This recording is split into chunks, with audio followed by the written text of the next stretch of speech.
Good evening, everybody, and welcome to tonight's Monday night panel.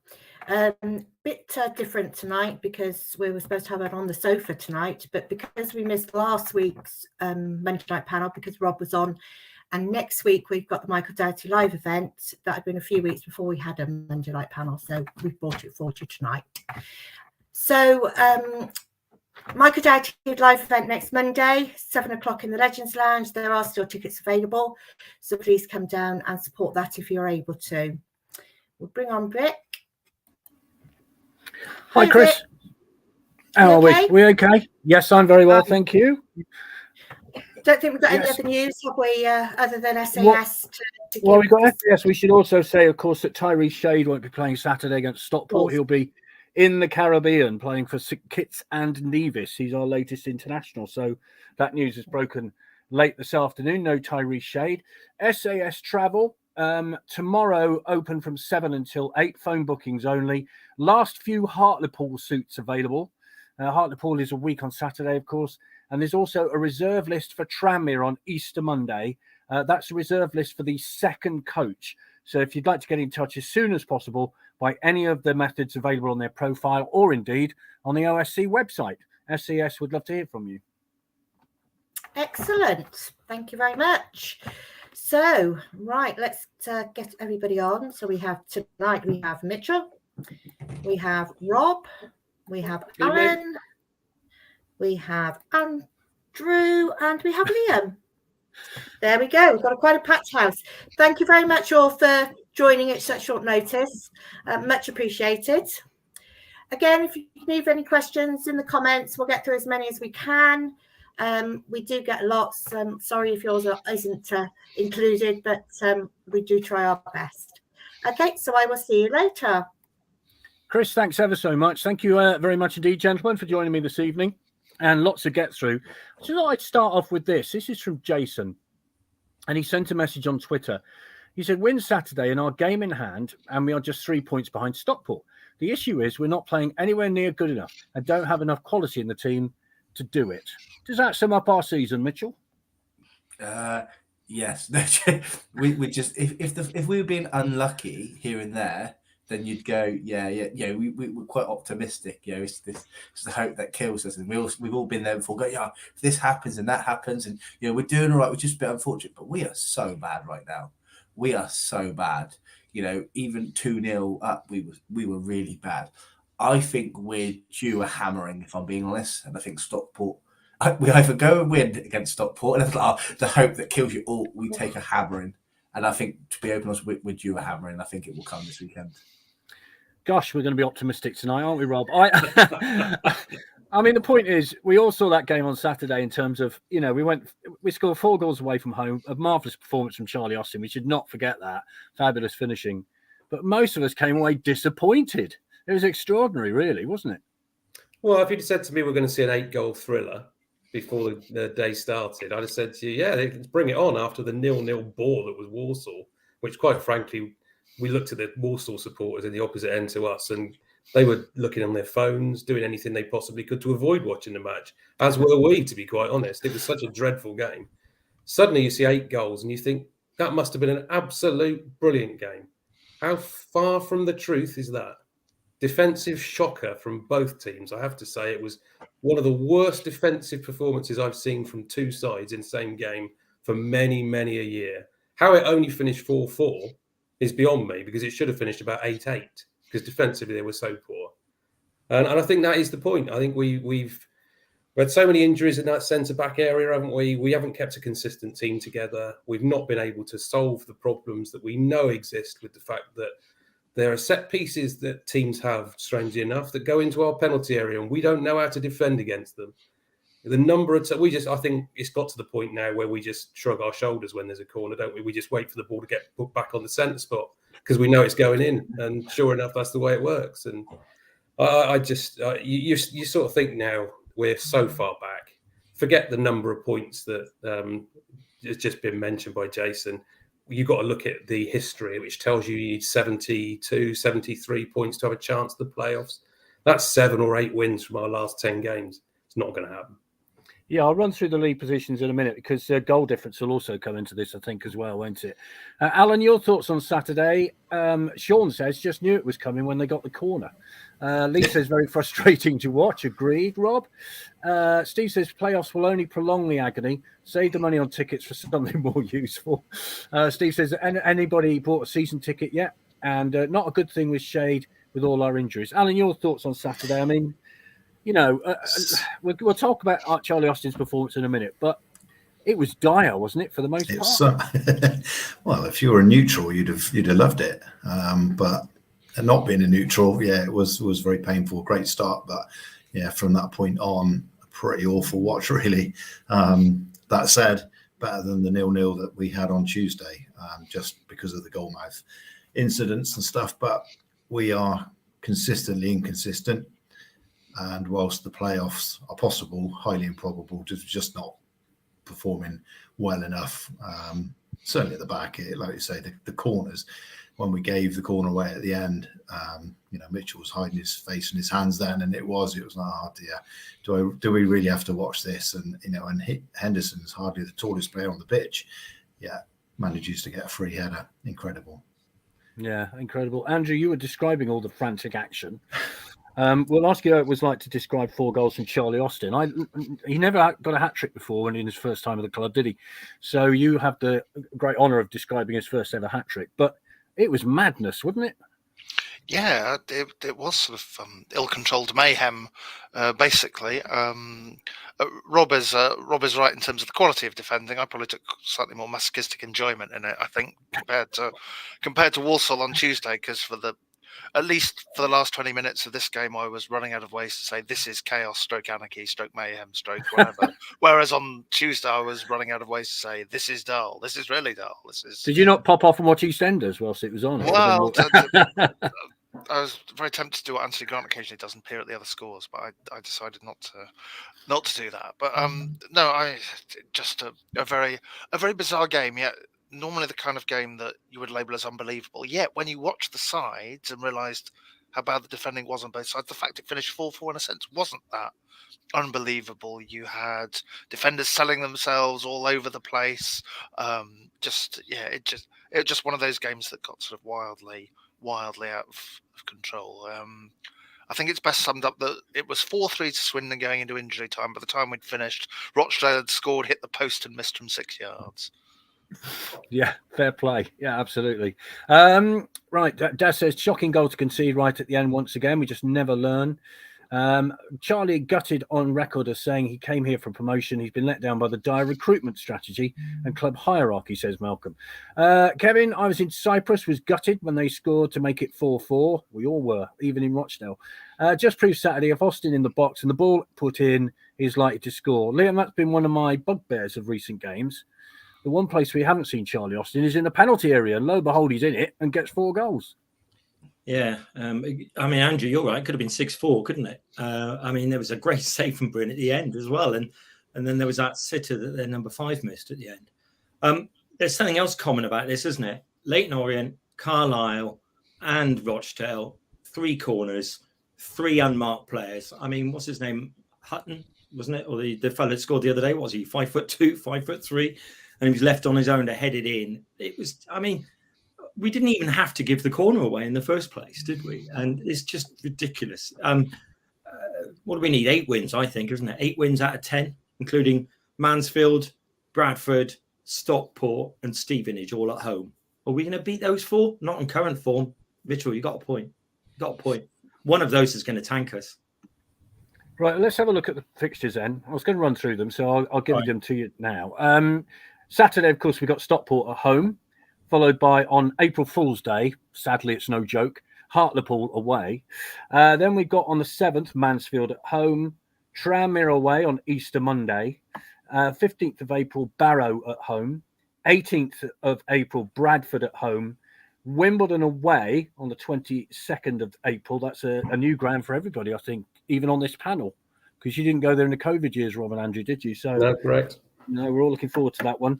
On the 25th of April, Stevenage at home, who might, dare I say it, cement promotion that night. On the 29th of April, Crewe away, and then we finish off, of course, with Scotland's is Crawley, who've won 2 on the bounce. So interesting fixtures, Mitchell. Looking at those 10 games, what are you realistically thinking we might get out of that? Because at the moment, we stand on 51 points. We're 8 points outside the playoffs, which effectively at this time of the year is 3 games back, isn't it? So you're expecting Salford in 7th to lose 3. We effectively have got to win 3. So where do you think that's going to come? I don't want to come across really negative, but I think we will be closer in points to 23rd than we will 7th. Not necessarily positions, but I think from a points point of view, we will be closer to 23rd than we will 7th. I just don't see anything at the moment in time. If your superstar striker scores 4 goals against the worst team in the league and you don't win, I'm looking at the team, seeing chaos at the back, can't map set pieces. League Two are just going to now. Everyone's just going to pile that ball. Oh, just get down, get a crosswind in a week. Put the ball in them. We're very lightweight in midfield. I like Darcy off the bench. I think he's great off the bench. Something doesn't hit when he starts. Johnny Williams has lost interest since the World Cup. If McCackerin's injured, then that takes him. The guys we got in January have not been very impressive. Khan's a liability in the midfield. I just look at the squad now and go, everyone we signed in January that we wanted to sign have not been there. Our 3 best players were Charlie Austin, probably Brewitt now, and George, and they're the 3 that didn't fit the model, and they're the 3 that they, on paper, we shouldn't have signed, really shined because of injuries. So I look at this squad and go, at the start of the season, I was like, this squad's better than last season's squad. The 11 might not be as strong, but the squad was there. Now I look at that team and just see that we're going to be absolutely bullied for the rest of the season. Charlie's going to get frustrated, come short because he wants to get involved, and then when we finally go out there, he's not got the pace to get up and get in the box, and then there's no one there. I feel sorry for Hepburn Murphy, who I actually think's done quite well. I think he's done really well, to as far as red card. I think he's done there trying to push us forward, and when he gets up there, if Charlie's not there, there's no one there for him to kind of pass. I just don't think it's going to. I think it's going to be a really bad end to the season. I think it's going to be the worst times for these season tickets, because I think I'll be there. I'll buy mine. I'll be there till I die. But I just think it's going to have a real big impact. And I think selling a player for £250,000-300,000 is not going to make the money you're going to lose in shortfall of people not coming back. We're not going to be getting 9,000-10,000. We're going to be getting 6 and 7 again. Interesting, Rob. Out of those games, how many points do you think? I mean, if we defend like we've been defending lately, not many, but we won't get enough to get in the playoffs. Miracles do happen in football. Is it going to happen this time? Well, if you listen to that fixture list, it's almost the fixture list you'd want, isn't it? You've got to play all the teams that are in the playoffs or in the promotion shake-up at home, which is in a normal season what you would want. Teams away from home, all on paper you can beat. But let's be honest, there's no way with that team at the moment we're going to beat many or any of them, to be quite honest. It's Fraser Blake-Tracy is the biggest miss of the season. That injury at Salford, my immediate thought was that's our season over, because he is so integral to everything that we do. And until he comes back, I can't see there being any solidity at the back. And I just can't see a way in which that we're playing that we will pick up enough wins to even threaten the playoffs, to be honest. I think if we get to 60 points by the end of the season, I will be quite surprised at the moment. I hope I'm wrong. I hope we suddenly go on a massive run and things really turn around, but I just can't see it at this minute in time. Okay, if Austin and as expected Williams go in the summer, there's no way we can rely on this data thing. We'll discuss more about that a little later. We need experience to come in for sure. Alan, out of that, do you see out of that list of games left enough points to get in the playoffs? No, I don't. I think it'll be 3, 3 and 4 as far as results go. 3 wins, 3 losses, 4 draws, or some combination of that. Just to sums up how everything's gone. That we'll probably win a game or 2 that we're not expecting and lose at Hartlepool or something like that. So I don't think we'll get enough points to get in the playoffs. And interestingly, on Saturday, talking to Clarkey on the way up, and he said he was looking forward to playing cricket already, got in the ground, talking to another friend, and almost the first thing he said was, can't wait for the cricket season to start. And I think there's a lot of people, their mind is now already switched away from this season petering out to nothing, and right, summer activities, what's around the corner. Yeah, So, I'm looking forward to Somerset season starting now. Certainly, nice warm days at County Ground in Taunton. Very, very appealing. Andrew, put you on the spot. I mean, you talk to the people at the club. Mm. I've watched Jody Morris's interview this afternoon, his post-match interview. I thought he was realistic.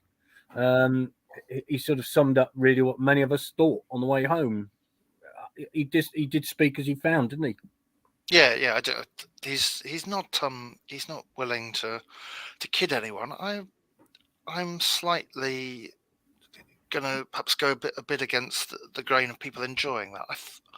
I'm finding there's a slight sort of detachment between what he says and the players, if you see what I mean, which is fine if you're going to do a Wellens and chop them all off and realise they're not good enough at the end of the season. But a lot of them are on 2-year contracts, so he's going to have to try and figure out a way to work with quite a lot of them. And when I say I mean that slight detachment, it's like a couple of times he'll sort of say, we've worked on set pieces, and they still can't do it. And then when does it come to the point where you look at the fault of the players, but perhaps you have to look at the manager as well and say, do I have to change the system completely?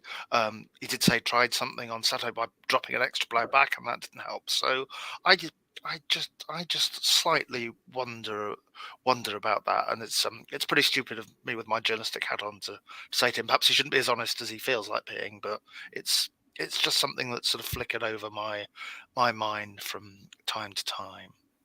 Do you think you'll get a chance? I mean, we'll talk about data later, but it rhymes. Do you think you'll get the chance to bring his own players in the summer? Well, in theory, the model is still meant to involve the coach having the last word. That was very much the insistence when Scott Lindsay was in charge. Is that the reality? Well, we obviously know who knows George McEachran and brought him in, so not everything, I guess, has to go through the model. So hopefully there will be some sort of, a meeting of minds. So he gets some of what he wants, and the people with the spreadsheets get some of the players they hope he can develop. Okay, fair enough. Darren says 9 points in the last 27. Playoff, not a chance. That is nothing but relegation form. Hi, Derek. No chance of playoffs. A team that is decimated by injuries and a management team that's learning their trade. Malcolm says, I believe we dropped 25 points at home. That's relegation form, not promotion. Hi, Neil. We need the spine of a team built, add pace and strength, and some physical players with some experience needed. I've been saying that along with nearly every fan for the last God knows how many years. Time to sort out player recruitment and wake up the situation on the pitch. I know season ticket holders have 28 years thinking about not renewing season tickets. Also, I asked for a link to a new season ticket last week on finance, and the system is broken and can't work currently. Whew, Liam, any positivity from those 10 games for you? No, to be frank. The last week, if you think about it, haven't we played second team, a mid-table team going nowhere, and the team at the bottom of the league. And we got 2 points.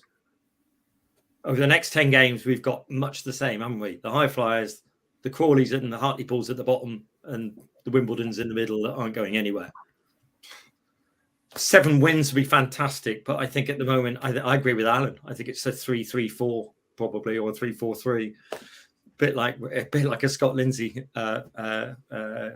formation really here, isn't it? You don't know which way it's going to be and what way it's going to go.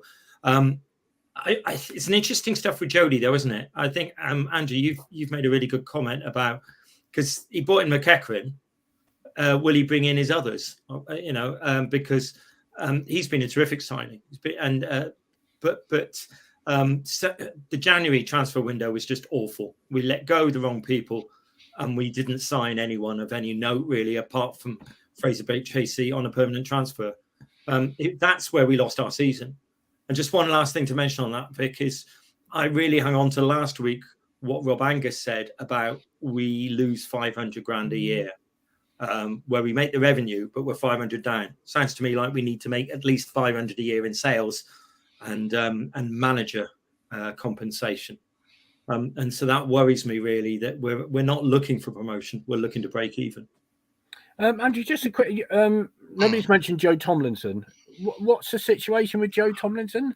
I think it was before last Saturday. He got a bang on the ankle in training, and that's what's kept him out since. So hopefully it's not too much longer, but we probably won't know too much more until the usual Thursday pre-match. But yeah, he's got an ankle issue going on for the time being. Fair enough, because he's been a miss, to be honest, hasn't he? I mean, he scored, didn't he, the other week? I can't remember now. And the 3-0 win against Harrogate, was that a goal he got? Yeah. And he has been a miss. Hi, Jackie. I do think people are being a bit harsh. Injuries have crucified us. Give him a chance. Nearly April, no new contract signed for existing squad who are on one-year contracts. Is it too early? Or all the current squad not good enough? The bottom ones will be fighting hard, fighting for their lives. We've been poor at home now for several seasons. That needs to change. Is our poor home form affected by the negativity from our own supporters? Hang on to that thought, Mitchell, because I'm going to come to you in a minute. Dan says, surely next season failure will not be an option. Promotion will be the only objective that will be acceptable. It's going to be a tough summer for Morris to bring it in a more balanced team. Hopefully, he gets the backing he deserves from those above, as this season's been nothing short of a disaster. Right.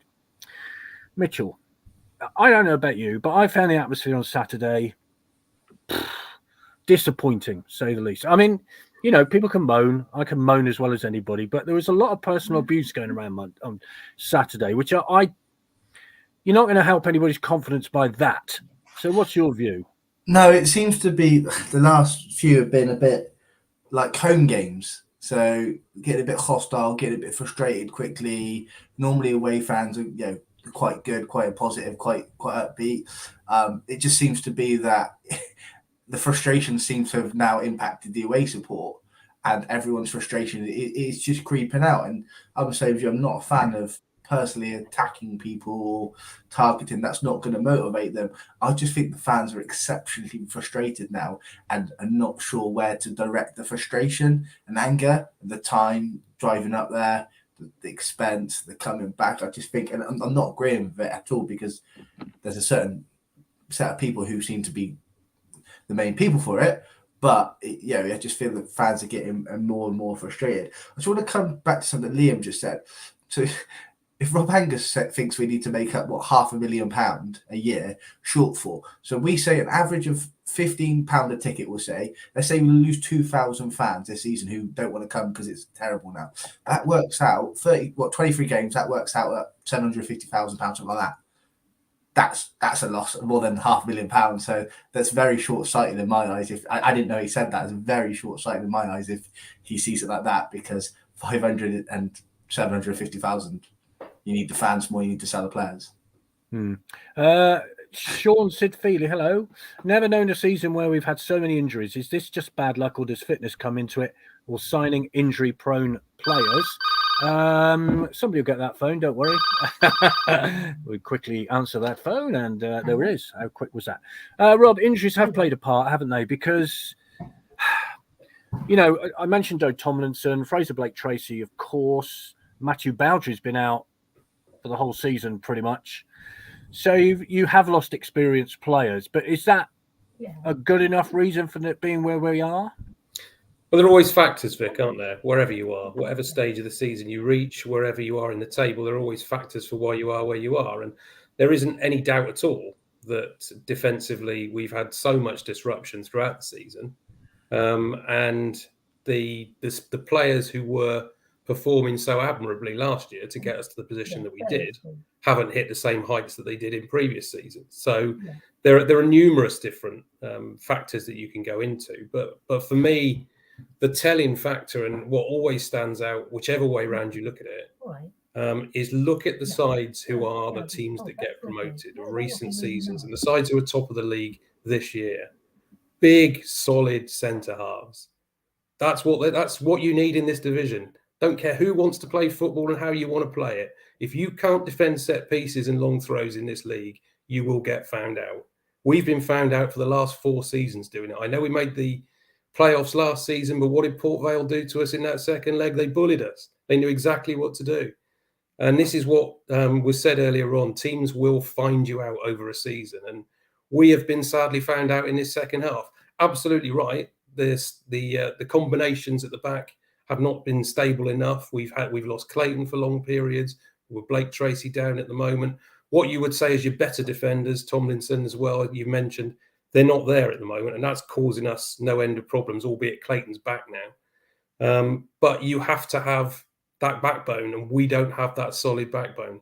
And that's been the biggest headache for me over the last few seasons. And this season, it's manifested itself so much. Yeah. This is from Gary. I thought Sandro was going to come on again after the busy January transfer window had passed, but nothing. He needs to explain and answer questions about the catastrophic transfer window, paperwork mistakes, and letting all experience go. Going forward, need to pay for a proper experienced club secretary.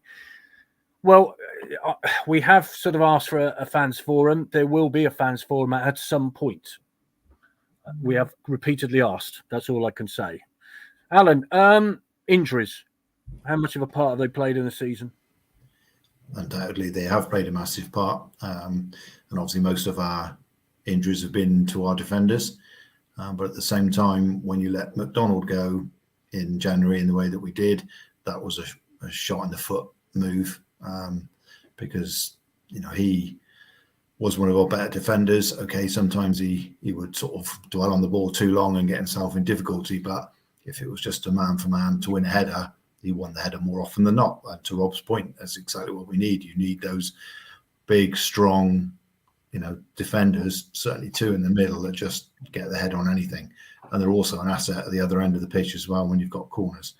We don't do very well at corners either.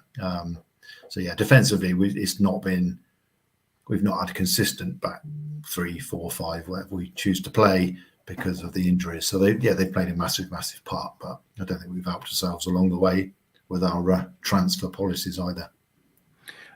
Steve said, need to get Ali back to sort out the sick bay. Yeah, we should pass on our congratulations actually to Ali Willits and husband Keelan for the birth of their little baby boy. And I think Ali will be back very shortly, knowing Ali. She won't mess about. She'll be back at work soon. So we pass on our very best wishes to them because, you know, it's lovely news. The players that got us to the playoffs last season aren't even part of the club this season. Absolutely spot on, Rob. We won't win this division with small players in midfield. Makes you wonder how on earth we finance a squad fit for promotion. The point is, Andrew, I keep making this point. We've lost nearly 40 goals from last season, haven't we? And they've not been replaced. It's that simple.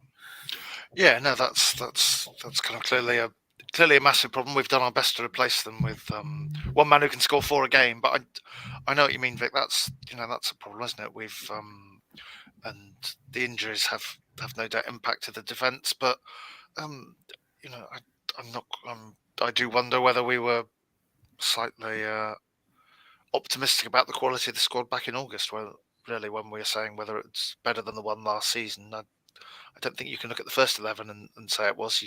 As you say, we're in the position where we had a bit more depth, but it's never really. Has it really looked quite like clicking at any point? I'm trying to think. It's like Mansfield. after Mansfield away. It's hard to think of it. You've kind of bumbled along, and one of you here and hung around. I think on New Year's Day we all felt that Scott Lindsay might not have much longer after that performance against Colchester, and now the injuries have been a bit unlucky, and the wheels are partially off, I guess. Didn't that for that sort of 7-day summer season we were brilliant at Mansfield and played like drains at Stockport in the cup. I mean, that summed up the season, didn't it? Yeah, it's kind of that you pick pretty much the same players in the same formation, and they produce something completely different within 7 days. And yeah, it's been a bit like that. It's hard to think of sort of too many kind of back-to-back wins. I think there's something like sort of Newport and Hartlepool at home, maybe, and they're hardly the most frightening opponents when you look at the league table. But yeah, it's never quite got into gear from day one, has it? No. Hello, Knighton. Hard to believe Clemmer's allowed this to happen. He's going to lose a lot of money next season. Stephen says, besides recruitment, what other big changes need to happen to improve the chances of promotion next season? Frustration is key, numbers dropping, and our fans turning against our players. Such a shame. It has to be turned round. People are fed up. Is that the overriding feeling, Liam? I mean, it's the overriding feeling, I think, coming away from Scotland on Saturday, that just fed up, you know, and you kind of knew what would happen on Saturday. Part of you thinks this Saturday coming might be the same. And you are kind of just waiting for this season to finish. Is that fair enough? Yeah, it is, I'm afraid. And then we've got to consider our season ticket options for next season. And all us loyal supporters here on this, and all the loyal supporters that are watching this tonight, are all thinking it's time and time again. We're on a cycle here. Andrew, as you were talking there, it made me think about the Stockport game. They only played half their first team against us in the FA Cup, didn't they? And so they'll have the first team this weekend, including Paddy Madden, who always seems to score against us or get sent off. So I am worried about that one. And the next season, just to crown it, we'll have Hollywood Wrexham, and we'll have a resurgent Notts County, probably. And so the Division 3 North next season is not going to be easy either, I'm afraid. So I am pessimistic, but hey, I'm there all the way through, following it. Switzerland until I die, and occasionally Ireland. Or is it Ireland this side? We did win the Grand Slam, by the way. Nobody's mentioned that. We're going to skip by that, if that's okay with you. So much. But actually, I was going to say this. The one thing I am picking up is actually we're all unified at the moment. There isn't this. A couple of weeks ago, as we know, it was all very negative. But it just feels at the moment we all want, for God's sake, let's pull ourselves and let's try and get out of this. There does seem to be something positive despite the malaise, After the Colchester loss, didn't Scott Lindsay say you'll get inconsistency with young players? So maybe he didn't believe in the model being used. Cut our losses now, accept the season's over, says Martin. Hi, Martin. And start planning for next year. That was a point I was going to make, Mitchell. Now, these are all young players. And I haven't got the statistics to hand. Maybe Andrew can enlighten us in a minute. But these are all young players who haven't played a full season of professional football up till now. And you're expecting an awful lot, aren't you, to play a full season and come through it without being injured or whatever, or lose form? I'm going to say something here that quite a lot of fans might go, what? I actually think the players that we got are good or fine. Yeah, they're not. I don't think there's anyone we really got that's a bad player. I think they're raw. I think there's some that can be there. They just need to be in amongst 5 or 6 experienced players. They need an experienced centre back, an experienced centre midfielder. Just need maybe 2, another defender, another midfielder. They just need if we'd have taken half the players we had last year, and I don't mean to keep going back to last year, but give an example. If you threw an Anthony Grant in centre midfield, even Dion in centre back, or just some experience throughout the pitch, a Payne. These guys, suddenly their confidence is high. You're playing well, they play well. They try something because confidence is high. There's not many players in that squad where I go, get rid of them completely. I think with some actual experienced players around them, the model could work. But if you do it when they're all in their first season or barely in their second season, and asking them all to give it their best, it's just not going to happen. Game management, Sutton. Game management. The other day, game management. Like every game, you're just like, and what happens is when you're a young team, your head goes down. How many times recently have we conceded, then instantly conceded? Because they're trying to find their feet. They're trying to get back in condition. They don't know, do they quickly need to sit and defend and just hold it and calm? Or do they need to quickly react and go get another goal? Everyone's looking at each other going, what do we do? Because there's no lead on the pitch. And calm down. Let's give it 5 minutes. Hold your positions. They don't. They panic, or they either go for it and concede straight away, or they try not to concede, think about not conceding, and concede. So that throughout the team is just it's not going to work. You need to put them in next to some really experienced players. And I think you get these players. That there was a little pattern where we had that, and I think it was October. The team kind of set itself. You had Wakeland, Jeffcott up front as a 2. You had Williams just behind. It was a 4-4-2 diamond, and we were getting a bit of form. Bar the FA Cup game, Williams went to the World Cup. One of the strikers got an injury. I can't remember which one it was. I think it might be Jeffcott, and it fell apart. And we've never been that consistent. But at that time, we had experience with excitement. Wakeland was on fire, and it worked. It's never been the same since. And I just think we need to put some experience in there. Hi, Peter. The shocking thing is that we're averaging over 9,000 in League Two, and this could turn out to be one of our worst seasons in our history. I mean, yeah, in a league position wise, it could well be. Why can't the club realise we as fans see the same every week? Yet Klein can't see this. But will he act on the failure we have gone backwards since the playoff game? We need experienced League Two players. How got the T-shirt and has won promotion from League Two? Yes, a spine of team with right physical attributes and experience to add to the younger lads. Clear out 12, get in full quality in the summer. Keep the best. Squad has to be smaller and better quality next season.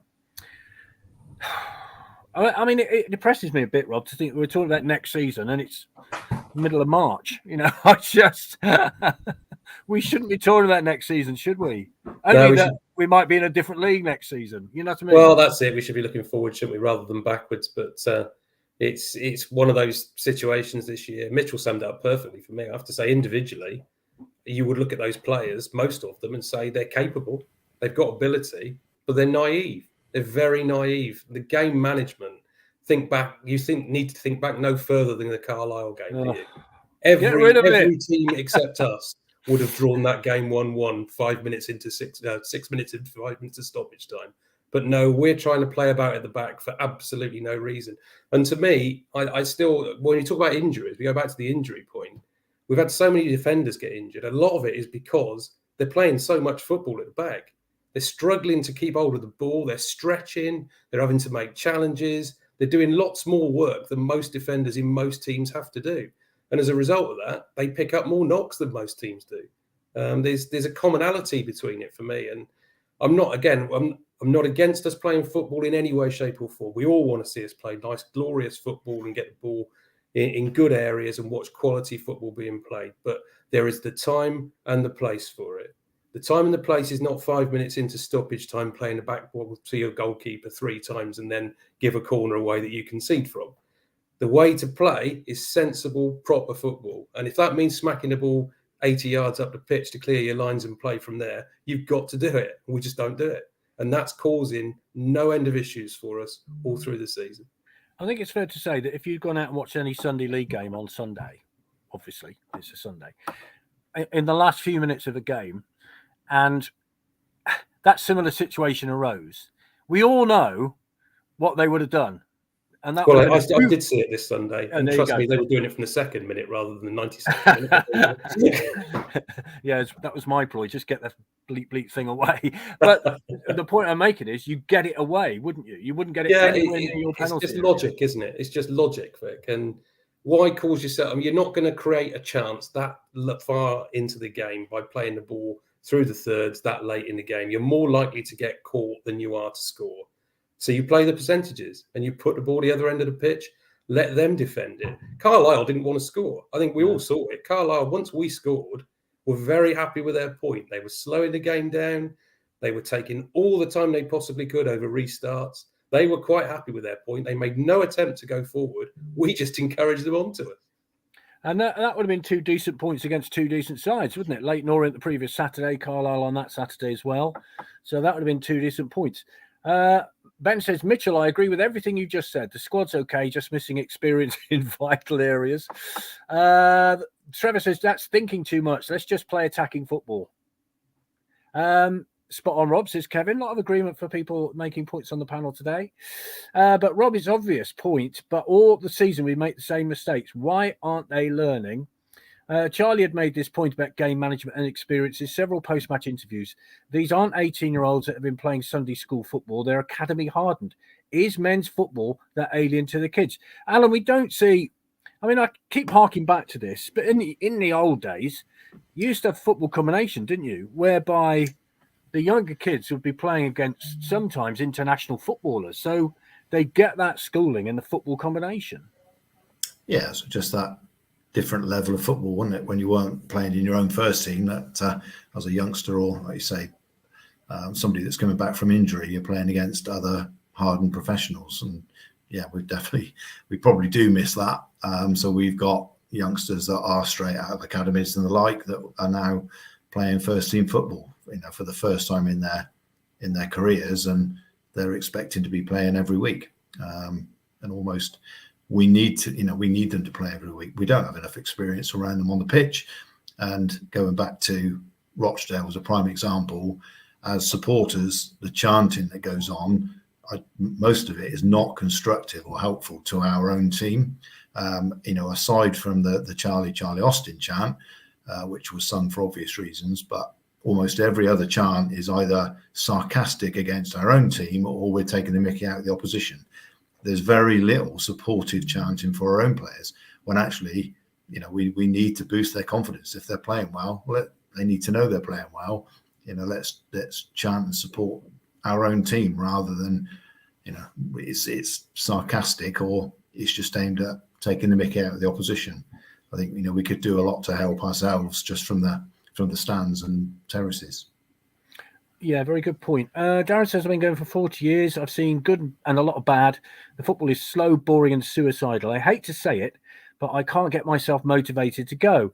Hurts big time and will not be attending until the football changes as it's pure rubbish. I mean, how's it been to commentate on, Andrew? I know Saturday would have been, well, kind of good for a commentator because, let's be honest, there was a lot going on, wasn't there? But, let's go back to Walsall. Let's go back to some of the home games earlier in the season. We discussed this on the bus going up to the games, and we can't remember some of the games. I mean, that's what this season's been like, really, isn't it?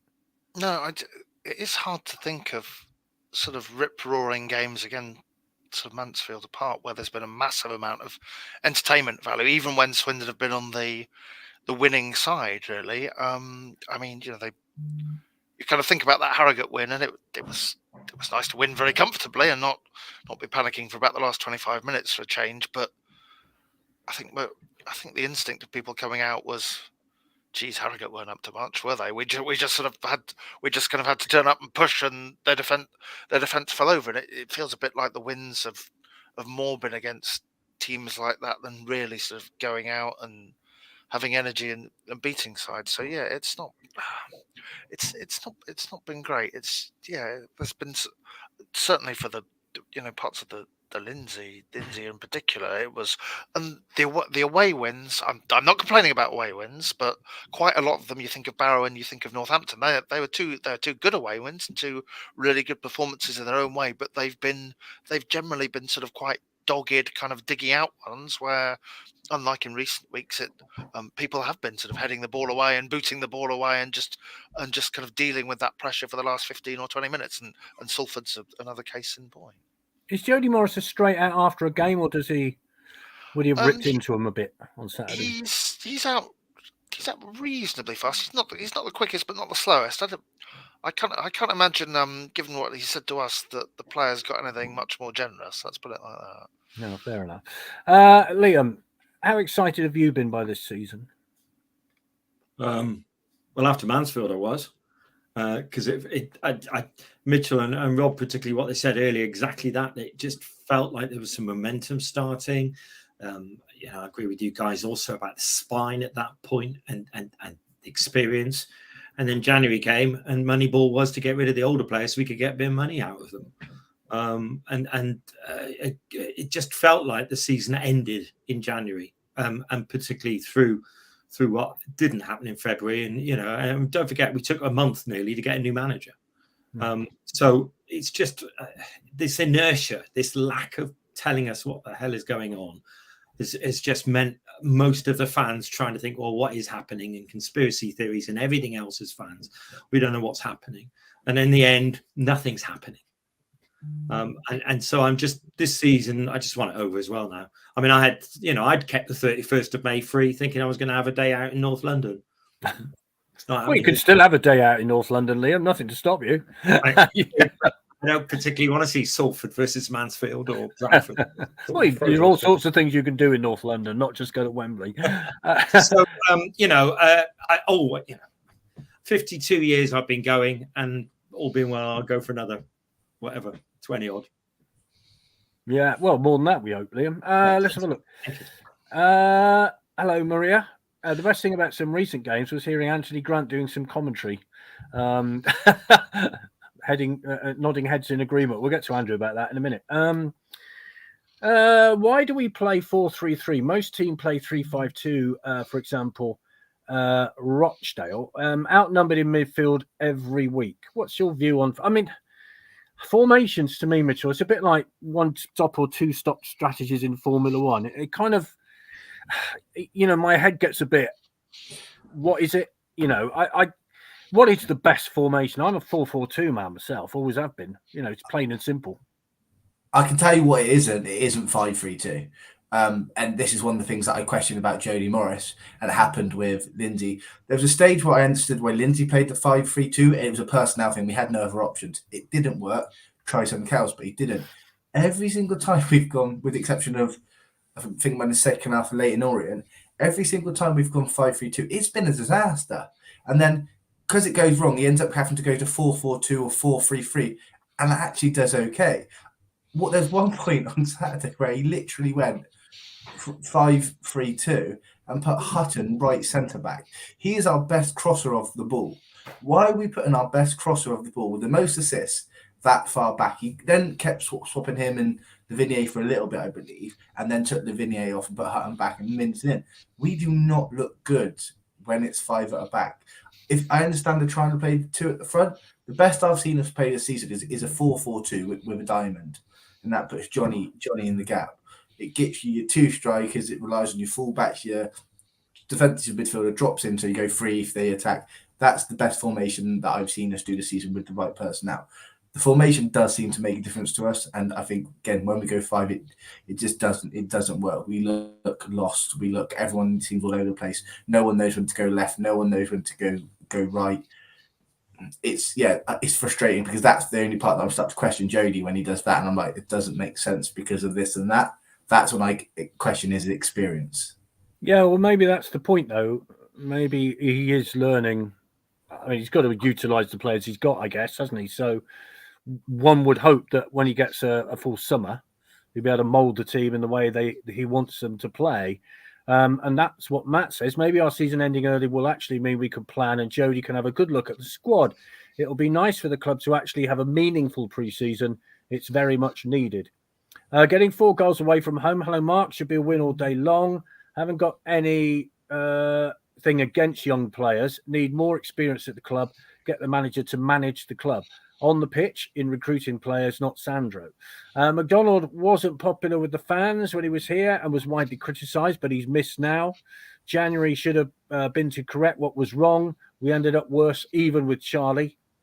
Hi, Gordon. From a footballing point of view, the club is run by amateurs, relying on stats, have ever been or will be the best recruiting policy. Get back to proper scouting. Yeah, Rob, I mean, where do we sit on this?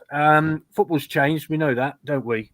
It's not the same as it used to be. I remember Lou Macari going to watch Rochdale reserves versus, Stockport reserves on a Tuesday afternoon to check out some centre-back.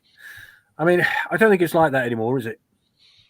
No, it's not. The academies have changed the world, haven't they? The Premier League has changed the world, and you lamented the passing of the football combination. I think we all enjoyed the football combination, not necessarily because it gave your own players the opportunity who weren't in the first team to play regular football, but the standard of the opposition that you used to see as well. It used to be a real fillip for most people to go and watch.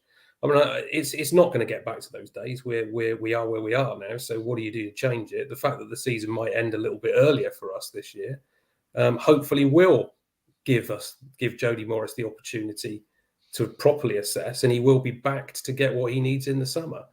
The key for me is that we haven't had stability, have we? I can't remember the last time we had a stable summer. It's a clear out every year. It's start all over again. It's rebuild. It's start again. And I think everything that we're hearing at the moment is irrespective of whether we stick with the policy of young players or try something slightly different. The squad will be smaller next year. There will be less opportunity, perhaps, for more recruits to come in unless we clear the decks of many of the players that are already here. So they do need to really reassess. They need to think very, very carefully, and they need to start shopping in May and June, not wait till August or the end of July, which is what we've seen with different managers and different personnel over the course of the last, what seems like endless number of seasons. We need to make sure that we're ready at the start of pre-season with the vast majority of the players that are going to start on day one. And if that happens, you give yourself a chance. Look at, again, I go back to the model. Look at Orient. That side is very similar to the side that played at the county ground and won at the very end of last season. Very little difference in that side. They kept their momentum, they kept their players, and look what they've done this season as a result. Carlisle the same, Rob. Carlisle exactly the same. Yeah, absolutely. So there's your stability factor, and that makes a massive difference when you're trying a major part of the stability, of course, it'd be nice to get through the summer with the same manager, wouldn't it? Well, yeah, absolutely.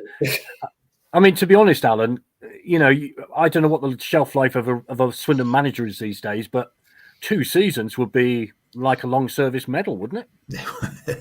Yes, it would. And I guess the only thing I can say is where Morris is now, where he's joined us, he's got the back end of this season to have a look at what we have got, decide what he wants to take into next season, in a bit like the way that Wellens did when he came in. And then you think if he's got that full summer, good pre-season, bring in the additional players that hopefully he gets to choose and pick, that will give us a better chance. The stability through the summer, I think, is key, and starts with the manager. So hopefully, it puts us in a good position. But it is interesting. We're all talking like this season's done and dusted, aren't we? Yeah. You just can't help it. I'm sorry. I'm normally quite positive, but I've kind of resigned to this season being over. Okay, well, we'll go through the league positions before the end of this. But Andrew, let's be a bit positive. I commentated on a lot of games that Charlie Austin played. In fact, most of them, I think, when he was here first time. Never got the luxury of doing a hat trick. You got the luxury of him getting 4. What was that like? That was fantastic. And sort of number 2 in a nice sense, and number 3 are quite routine. 4's a fantastic finish.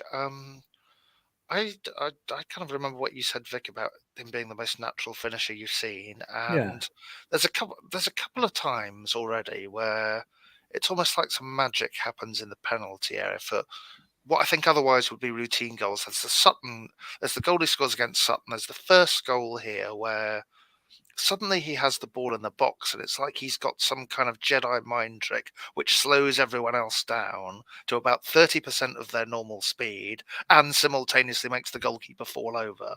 So whatever it is, he seems to get that time, control the ball so serenely in the box, pop it away, and then suddenly everyone else wakes up. It's like, what's happened? What's happened to us? And it's so difficult to think of another player who, certainly in kind of Swindon, has that kind of ability to do it. So it's on the 4th goal is a fantastic finish, but oddly I enjoyed the first, even though it was assisted by some magnificently bad Rochdale defending. Well, I was going to say the first actually is a perfect example of what you were saying, because if you look at it, it looks a pretty simple goal, but he has to set himself and then fire it into the corner of the net. All right, the defending wasn't brilliant, but that is Charlie Austin, isn't it?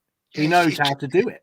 Yeah, it's just that kind of serenity almost in the penalty area, where the rest of us mortals playing football at the very worst levels, it's like, oh my God, there's a chance. There it goes, and he's just like, it's kind of and it's like at his best, he's he puts them away.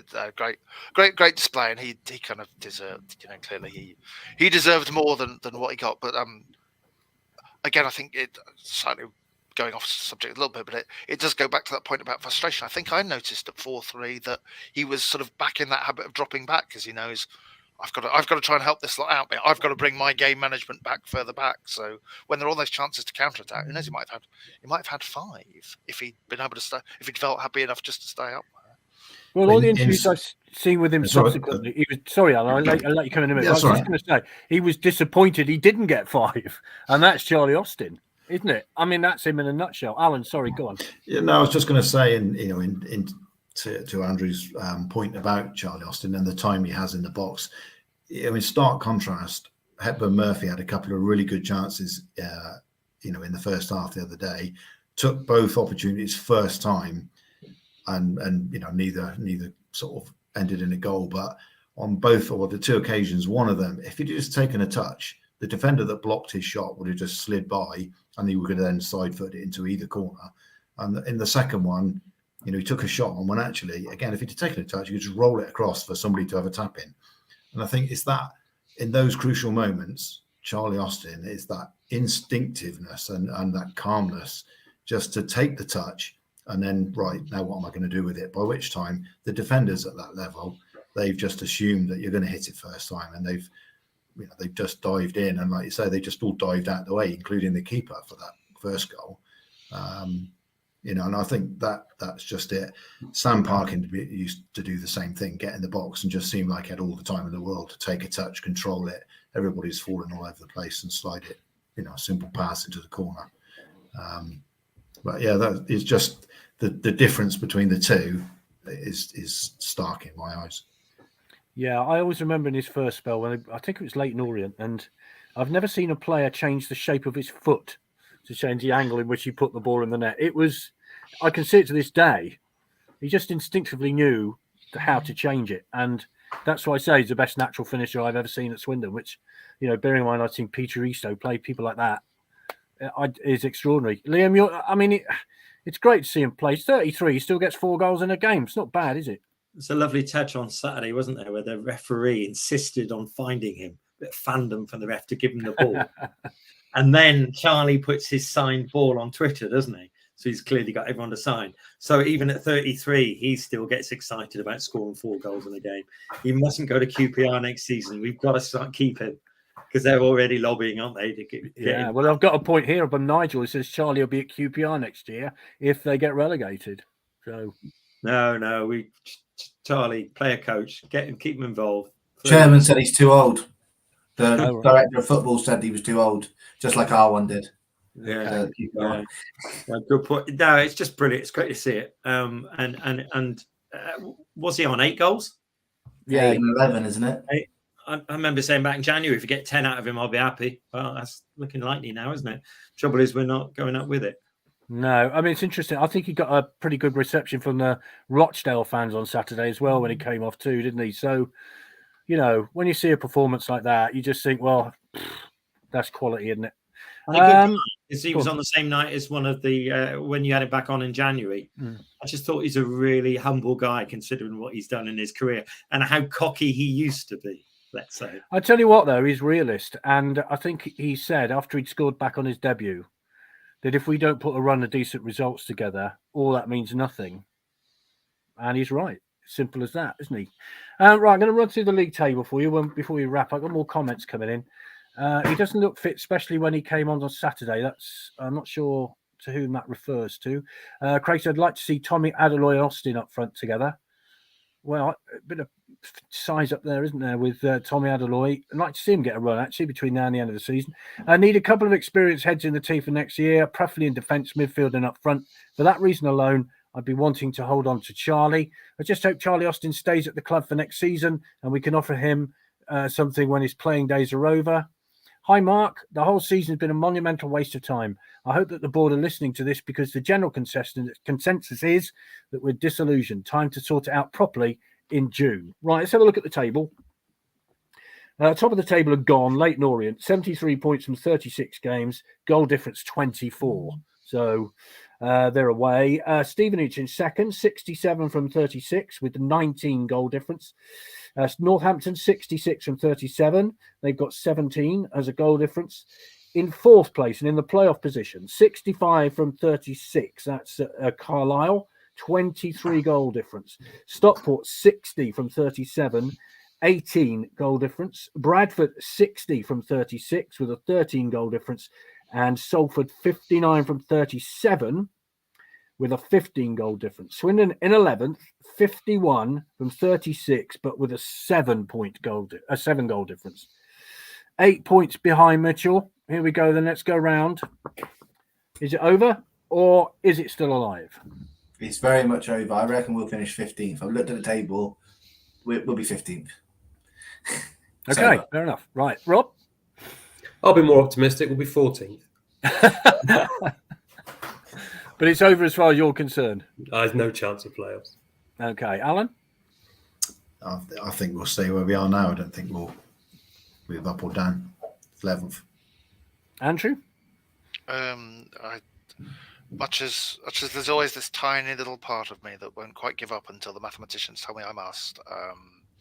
It's very hard to argue on what we've seen. That this is pretty much done. Probably 11th or 12th. Couple of wins somewhere between now and the end of the season. Maybe Wimbledon. Lots of us going first visit might perk everyone up a bit like it did at Orient. Okay. And they can't Liam? win either. So no, Liam. You haven't mentioned Mansfield. They're going to be in that 7. I think we'll be 8th. Last game of the season. Goal difference. We miss a penalty at the end, and then we miss the playoffs because we're Swindon. No, don't do that. Lowest league position at We ain't 1980. going up. We're not going up. No, fair enough. Lowest league position, 1983-84, 17th in the 4th division. Oh, gosh, I remember those days. Hello, Ian. How do teams compete when they have revenue from 3,000 home attendances but can't with 9,000? And Brad says, I said 15th month ago and got hounded. Right, thank you very much indeed, gentlemen. It's difficult to be positive, really, but we win 4-0 on Saturday against Stockport. Everybody's positive again. So, hey, that's Swindon Town for you, isn't it? Mark, thank you very much indeed for taking all the questions down, and you as well, Chris. Thank you. There we are. That's the panel for this Monday night. Thank you very much, all.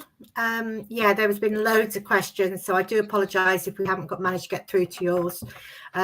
It's just been nuts on there today. So thank you. Thank you for watching. We won't be back on Monday because we have our live event with Michael Doughty. As I said, there's still our tickets available.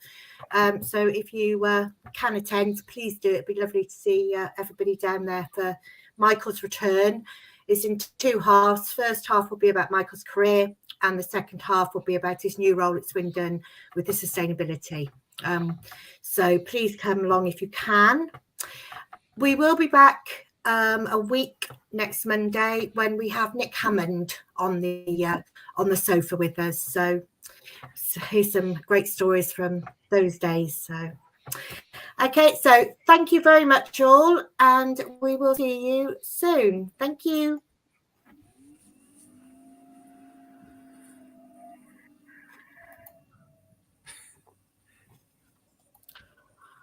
Not playing again.